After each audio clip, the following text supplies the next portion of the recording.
Okay, so this is the third lecture of pathophysiology unit 2. First topic cardiovascular systems में जो diseases हैं, तो हमने इस्चेमिक हार्ट डिजीज़ की बात करी थी प्रीवियस लेक्चर में। यहाँ आज हम बात करेंगे एंजाइना। जैसे एग्ज़ाम में क्या होता है ना, इस्चेमिक हार्ट डिजीज़ हो सकता है पूछे आपको, पैथोफिजियोलॉजी दे दे तो आप सारी चीज़ें थोड़ा थोड़ा बता सकते हो, लेकिन जैसे आप एंजाइना आपको सेपरेटली पूछ रहा है तो आप कैसे एक्सप्लेन करोगे। ठीक है, तो हम डिस्कस करते हैं एंजाइना क्या होता है। क्या देखा था हमने लास्ट टाइम हमने बात करी थी टाइप्स ऑफ एंजाइना देखा था। एंजाइना का मतलब होता है चेस्ट में पेन होना। ठीक है, अब देखो एंजाइना को हम एंजाइना पेक्टोरिस के नाम से भी जानते हैं, इज चेस्ट पेन और discomfort caused by reduced blood flow to the heart muscles. यानी एंजाइना जो होता है चेस्ट में पेन होता है, क्यों होता है? जब हार्ट में या हार्ट मसल्स को ब्लड का फ्लो प्रॉपरली ना मिल पाए या रिड्यूस हो जाए ब्लड का flow.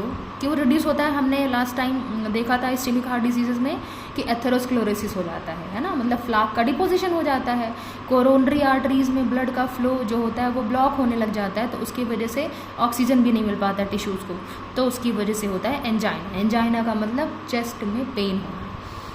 Angina is a symptom of coronary artery disease. अब हमने इस्चेमिक हार्ट डिसीज़ेज या कोरोनरी आर्टरी डिसीज़ की बात करी थी, तो एंजाइना हमने देखा था टाइप्स में। तो एंजाइना क्या है? इस्चेमिक हार्ट डिजीज़ का एक सिम्टम है, ना कि कोई डिजीज़ इटसेल्फ, है ना। एंजाइना इस्चेमिक हार्ट डिजीज़ या कोरोनरी आर्टरी डिसीज़ का ही एक सिम्टम है, ना कि कोई एक डिसीज़ है इटसेल्फ। ठीक है, तो ये था एंजाइना। हम बात कर लेते हैं टाइप्स ऑफ एंजाइना। देखो हमने लास्ट टाइम देखा था stable angina, unstable angina, Prinzmetal angina. यहाँ पे एक है माइक्रोवैस्कुलर एंजाइना। ठीक है, हम बात कर लेते हैं स्टेबल एंजाइना की। स्टेबल को हम क्लासिक या एक्सर्शनल बोलते हैं, वो इसलिए क्योंकि ये एक्सरसाइज कंडीशन में या स्ट्रेसफुल कंडीशन में ये एंजाइना होती है। मोस्ट कॉमन यही होती है, मोस्टली यही वाली होती है stable angina, triggered by physical exertion. यानी हमने थोड़ा सा एक्सरसाइज कर लिया या थोड़ा एक्सर्शन हो गया बॉडी को, कोई स्ट्रेस ले लिया है या वेदर भी इवन चेंज हुआ है, कोल्ड हॉटर वेदर, तो उससे भी ट्रिगर हो जाता है, चेस्ट में पेन होता है। It is relieved by the rest और नाइट्रोग्लिसरीन। यानी रेस्ट करने पे भी ये लेस देन 5 मिनट्स का या अप टू 5 मिनट्स तक का होता है ये अटैक, जो चेस्ट पेन होता है, तो रेस्ट करने पे रिड्यूस हो जाता है। या नाइट्रोग्लिसरीन दें। नाइट्रोग्लिसरीन इज़ अ ड्रग, ठीक है, जो हम देते हैं।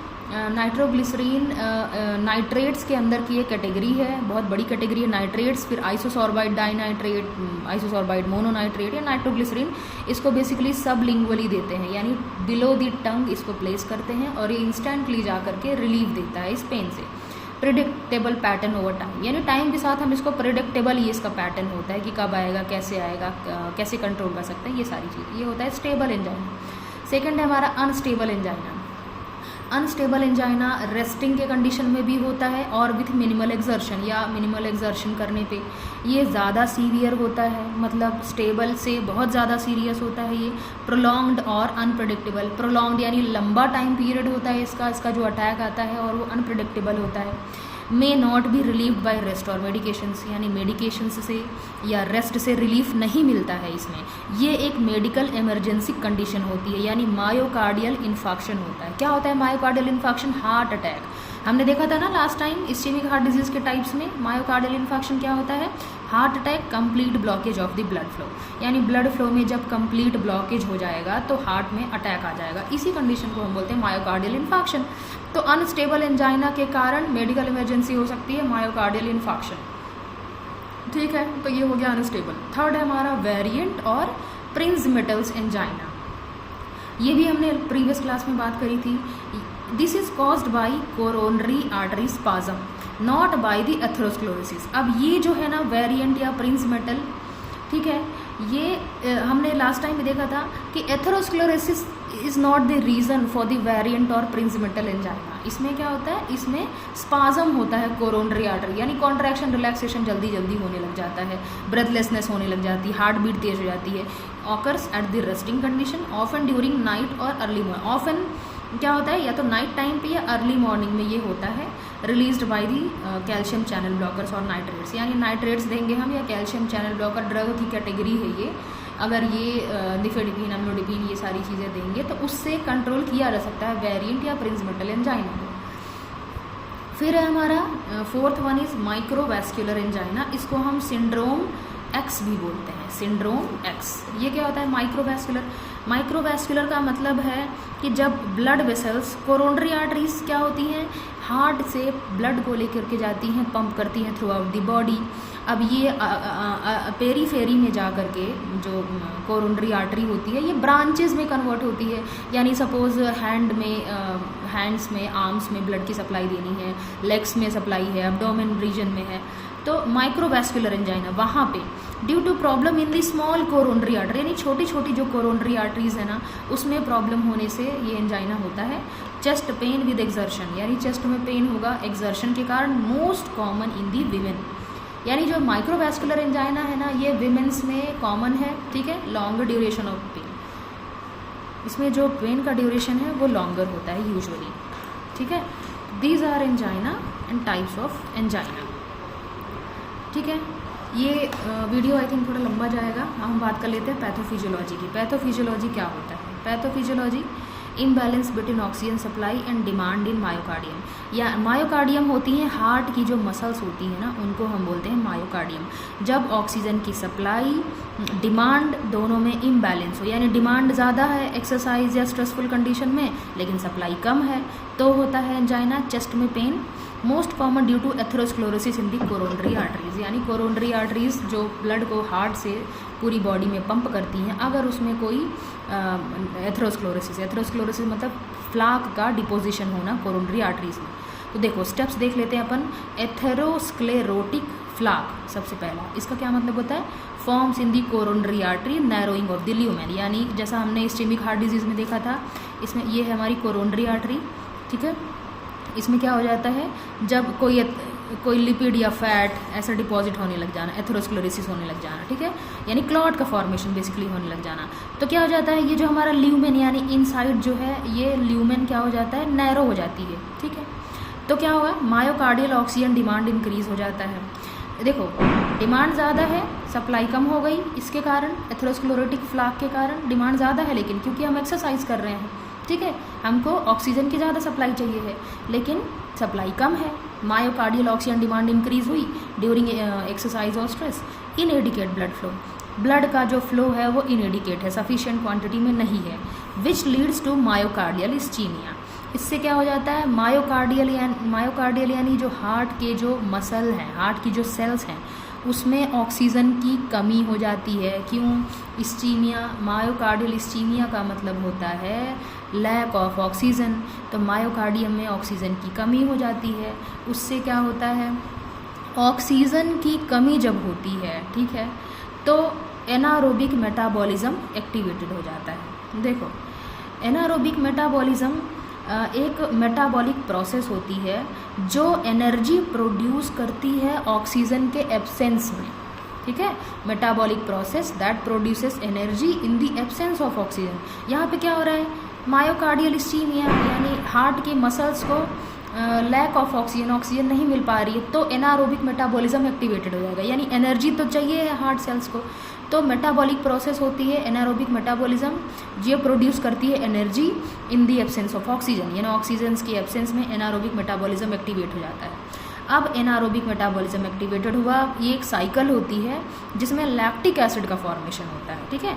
Ischemia leads to anaerobic metabolism, lactic acid buildup, यानी लैक्टिक एसिड बिल्डअप होने लग जाता है। लैक्टिक एसिड बिल्डअप होने से पेन होता है हार्ट में, चेस्ट, गर्दन पे, नेक में, जॉ में, आर्म्स में, वाया सेंसरी नर्व्स, यानी सेंसरी नर्व्स के थ्रू लैक्टिक एसिड के बिल्डअप होने से, डिपॉजिट होने से ही ये पूरे लेफ्ट साइड में ये पेन रेडिएट होने लग जाता है, ठीक है। तो ये थी हमारी पैथोफिजियोलॉजी ऑफ एंजाइना पूरी। अब हम बात करते हैं एटियोलॉजी कि एटियोलॉजी मतलब कौन कौन से कॉजेज इन्वॉल्व हैं इसमें। तो एक हाइपरटेंशन के कारण, दूसरा अगर डायबिटीज़ मेलिटस है, डायबिटिक अगर पेशेंट है तो उसमें धीरे धीरे प्रोग्रेसिवली ये इस्केमिक हार्ट डिजीजेज या एंजाइना वाली कंडीशन डेवलप होती है। सिम्टम्स नहीं अपीयर होते हैं लेकिन होता है, ठीक है। हाइपरलिपिडेमिया यानी फ़ैट बहुत ज़्यादा इंटेक है, पेशेंट अगर बहुत ज़्यादा ओबेस है, एक हेल्दी लाइफस्टाइल मेंटेन्ड नहीं है तो हाइपरलिपिडेमिया, लिपिड बहुत ज़्यादा डिपॉजिट्स हैं तो चांसेस हैं एथेरोस्क्लेरोसिस के। स्मोकिंग करता है बहुत ज़्यादा, ओबेसिटी है, फैमिली हिस्ट्री रही है कोरोनरी आर्टरी डिसीज़ की, और एज एक ज़्यादा हो गई है, स्ट्रेस लिविंग कंडीशंस हैं। तो ये एटियोलॉजीज थी एंजाइना की। सिम्टम्स में एंजाइना में क्या होता है, चेस्ट पेन का मतलब होता है एंजाइना, ठीक है। तो चेस्ट में डिस्कम्फर्ट होना या प्रेशर फील होना। रेडिएट्स टू लेफ्ट आर्म, यानी ये जो एंजाइना का पेन होता है ये लेफ़्ट साइड में रेडिएट होता है, लेफ़्ट साइड में जाता है, जॉ में, बैक में, ठीक है, समटाइम्स एब्डोमेन में। शॉर्टनेस ऑफ ब्रेथ यानी सांस लेने में डिफ़िकल्टी होना, ब्रीदिंग प्रॉब्लम, स्वेटिंग होना यानी पसीना आना एक्सेसिव, नौशिया और फटीग यानी वॉमिटिंग जैसा फील होना और थकान महसूस होना। Typically last less than 5 minutes, यानी लेस देन 5 मिनट्स में इसका जो अटैक होता है, यानी जो चेस्ट पेन होता है बेसिकली किसका, एंजाइना का, ये typically last less than 5 minutes. अब इसके कॉम्प्लिकेशंस की बात कर लेते हैं हम कि अगर एंजाइना है तो क्या क्या हो सकता है। एंजाइना से हमने देखा था मायोकार्डियल इन्फाक्शन, किसमें, अनस्टेबल एंजाइना अगर है, ठीक है, तो मायोकार्डियल इन्फाक्शन। मायोकार्डियल इन्फाक्शन का क्या मतलब होता है, complete blockage of the coronary artery. Complete blockage रहेगा तो हार्ट अटैक आएगा। Second, specially in unstable angina, yes, due to plaque rupture. अब ये फ्लाक रप्चर हम नेक्स्ट टॉपिक में देखेंगे कि फ्लाक रप्चर यानी जो एथेरोस्क्लेरोसिस है ना, ये जो क्लॉट है बेसिकली कोरोनरी आर्टरीज में ये जो बन रही है ना, ये इसका बर्स्ट हो जाना, फूट जाना, ठीक है, ब्रेक हो जाना, रप्चर हो जाना, तो ये इसके कारण मायोकार्डियल इन्फाक्शन। रप्चर हो जाएगा तो भी क्या हो जाएगा, जब हम मायोकार्डियल इन्फाक्शन पढ़ेंगे ना तब उसमें ये फ्लाक रप्चर ये सारी चीज़ें आएंगी उसकी पैथोफिजियोलॉजी में। Second one is arrhythmias. Arrhythmia का मतलब होता है abnormal heart rhythm, heart beat का एबनॉर्मल हो जाना। आपने वो देखा होगा ना, PQRST, ये वेव्स आपने देखी होंगी ECG में, है ना, ये आगे भी अपन बात करेंगे इसके बारे में मायोकार्डियल इन्फाक्शन में। तो अरिथमिया भी इसका कॉम्प्लिकेशन हो सकता है। कॉम्प्लिकेशन का मतलब है कि अगर एंजाइना है किसी पेशेंट को तो फर्दर और क्या क्या हो सकता है, ठीक है। सडन कार्डियक डेथ, मतलब जो मायोकार्डियम है, हार्ट की जो मसल्स हैं उसकी डेथ होने लग जाना in case of severe ischaemia और इन्फाक्शन। अगर सीवियर इस्चीमिया है यानी बिल्कुल ऑक्सीजन नहीं मिल रही है मायोकार्डियम्स को, मायोकार्डियल सेल्स को, या इन्फाक्शन है, ठीक है। तो ये सारी चीज़ें हैं कॉम्प्लिकेशंस। फिर हम बात करते हैं ट्रीटमेंट की कि ट्रीटमेंट में हम क्या क्या दे सकते हैं एंजाइना के ट्रीटमेंट। तो first is nitrates. Nitrates is a category जिसके अंदर आती हैं सबलिंगुअल टैबलेट्स आएंगे, जैसे आइसोसोर्बाइड डाइनाइट्रेट, आइसोसोर्बाइड मोनोनाइट्रेट, ये सारे आप खाली नाम लिखो नाइट्रेट्स। बीटा ब्लॉकर्स देते हैं जो हार्ट रेट को रिड्यूस करता है, ठीक है, जिसकी वजह से ऑक्सीजन डिमांड इंक्रीज़ होती है तो हार्ट रेट इंक्रीज़ होती है, तो बीटा ब्लॉकर हार्ट रेट को कम करता है। Channel blocker, calcium channel blockers देते हैं, एम्लोडिपिन, निफेडिपिन, ये सारी चीज़ें। एंटी प्लेटलेट्स, यानी एंटी प्लेटलेट्स क्यों दे रहे हैं, क्योंकि ये जो थ्रोम्बस का फॉर्मेशन हो रहा है, ये जो एथेरोस्क्लेरोटिक फ्लाक जो है ना, एंटी प्लेटलेट क्या करता है, इसकी वजह से ब्लड गाढ़ा भी हो जाता है, तो ब्लड को हम पतला करते हैं कहीं ना कहीं ताकि ये फ्लो हो पाए, ये होने के बावजूद, ठीक है। एंटी प्लेटलेट्स देते हैं, एस्पिरिन और क्लोपिडोग्रेन मेनली। स्टैटिन्स देंगे। स्टैटिन्स होता है कोलेस्ट्रॉल लेवल को जो कम करता है वो होता है स्टैटिन्स, तो स्टैटिन्स देंगे और ACE इनहिबिटर्स देंगे। ACE मतलब एंजियोटेंसिन कन्वर्टिंग एंजाइम इनहिबिटर्स देते हैं, ठीक है। तो ये था treatment for angina. I hope आपको एंजाइना समझ में आया होगा। नहीं, चेस्ट पेन होता है एंजाइना का मतलब, ये एंजाइना की डेफिनेशन। देन आता है what are the different types of angina, हमने टाइप्स की बात करी। उसके बाद हमने पढ़ा पैथोफिजियोलॉजी ऑफ द एंजाइना, ठीक है। उसके बाद एटियोलॉजी, क्यों होता है, सिम्टम्स क्या क्या होते हैं, देन कॉम्प्लिकेशंस की बात करी हमने, एंड देन ट्रीटमेंट्स हमने देखा। अब आपको कहीं भी किसी भी पॉइंट पे कोई प्रॉब्लम है, कोई डाउट है, तो आप मुझे कमेंट करके पूछ सकते हैं। Thank you.